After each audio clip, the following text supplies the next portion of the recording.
আসসালামু আলাইকুম। আজকে আপনাদেরকে বানিয়ে দেখাবো মুরগির রোস্ট বিয়ে বাড়ির মতো কীভাবে রান্না করে। তার জন্য এই জায়গায় আমি পেঁয়াজটাকে ভালোভাবে ব্লেন্ডারে ব্লেন্ড করে নিয়েছি, আর এই জায়গায় পোস্ত আর কাঁচামরিচ বাটা। তারপর আমি সামান্য লবণ দিয়ে আমি ম্যারিনেট করে নেব, আর কোনো মশলা দেব না এই জায়গায়।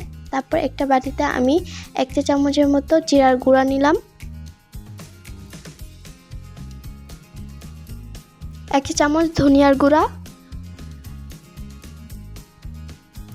আর 3-4টা এলাচ, একটা দারচিনি। চুলাতে একটা ফ্রাই প্যান বসিয়ে ফ্রাই প্যানটাকে গরম করে নিচ্ছি কিছুক্ষণের জন্য। তারপর আমি রান্নার অয়েলটা দিলাম। তেলটা গরম হওয়ার পর আমি চিকেনগুলো দিয়ে ভালোভাবে হালকা করে ভেজে নেব। এখন একটু উল্টে পাল্টিয়ে দিচ্ছি। এই প্রসেসে রোস্টটা রান্নবেন, খুবই মজা হয়, সবাই পুরো চেটে পুটে খাবে।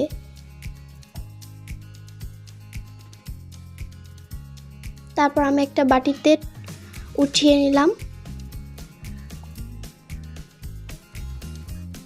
এক এক করে সবগুলো আমি উঠিয়ে নিব এভাবে হালকা করে ভেজে। তারপর সেই একই তেলে আমি 1 কাপ পরিমাণ পেঁয়াজ কুচি দিলাম।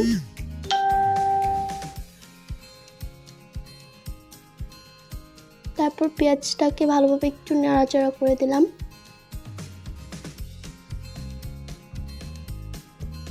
এটা আমি বেরেস্তা বানাবো, তার জন্য হালকা করে ব্রাউন ব্রাউন করে ভেজে নিচ্ছি।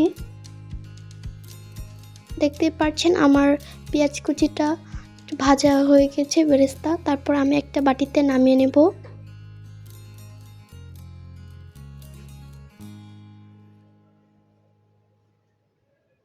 সবগুলো নামিয়ে নিয়েছি। তারপর 1 কাপ পরিমাণ কাঁচা দুধ গরুর। তারপর এই জায়গায় আমি ফ্রাই প্যান বসিয়ে পেঁয়াজ বাটা, মরিচ বাটা আর দারচিনি, তেজপাতা, এলাচ এটা দিয়ে আমি একটু নাড়াচাড়া করে নিলাম। তারপর 2 টেবিল চামচ আদা রসুনের পেস্ট দিয়ে নিলাম, আর 1 টেবিল চামচের মতো কাঁচামরিচ বাটা। এই জায়গায় দিয়ে দিলাম জিরার গুঁড়া, তারপর দিয়ে দিলাম ধনিয়া গুঁড়া। এটা দিয়ে আবার ভালোভাবে নাড়াচাড়া করে নিলাম।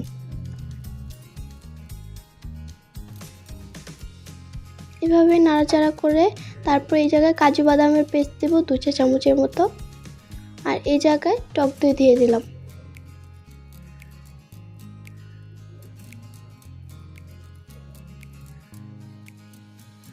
তারপর এই জায়গায় 1 চামচের মতো লবণ আর 1 চা চামচের মতো টমেটো কেচাপ দিয়ে দিলাম।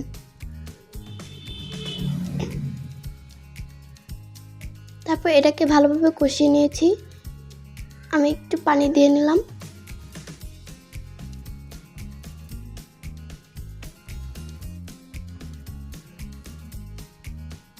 তারপর ভালোভাবে একটু কষানোর পর আমি এই জায়গায় 1 চা চামচের মতো গুঁড়া মরিচ দিব, ঝাল হওয়ার জন্য। আমাদের বাসায় সবাই ঝাল খায় অনেক, তার জন্য আপনারা এটা স্কিপ করতে পারেন। তারপর কষানোর জন্য আমি আবার ঢাকনা দিয়ে ঢেকে নিলাম। তারপর ঢাকনাটা উঠিয়ে আবার নাড়াচাড়া করে নিলাম।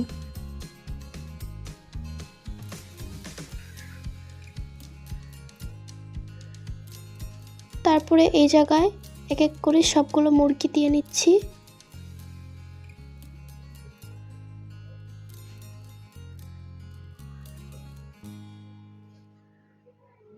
তারপর আমি একটা বড় কড়াইয়ে ট্রান্সফার করে নিলাম।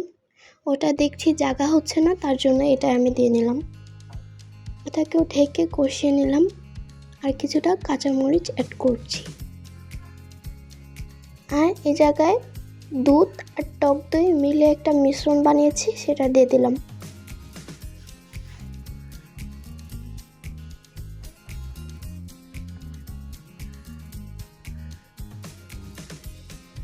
তারপর ঢেকে রেখেছিলাম, একটু আবারও কষিয়ে নিচ্ছি। এভাবে করে আমি কষাবো।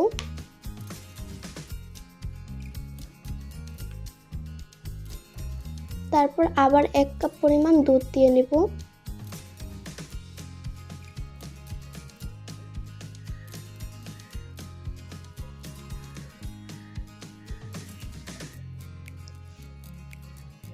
তারপর বেরেস্তাগুলো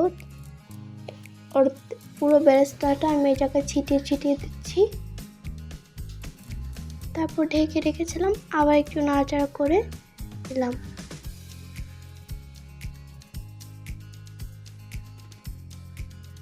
তারপর দেখতে পাচ্ছেন কি সুন্দর হয়েছে।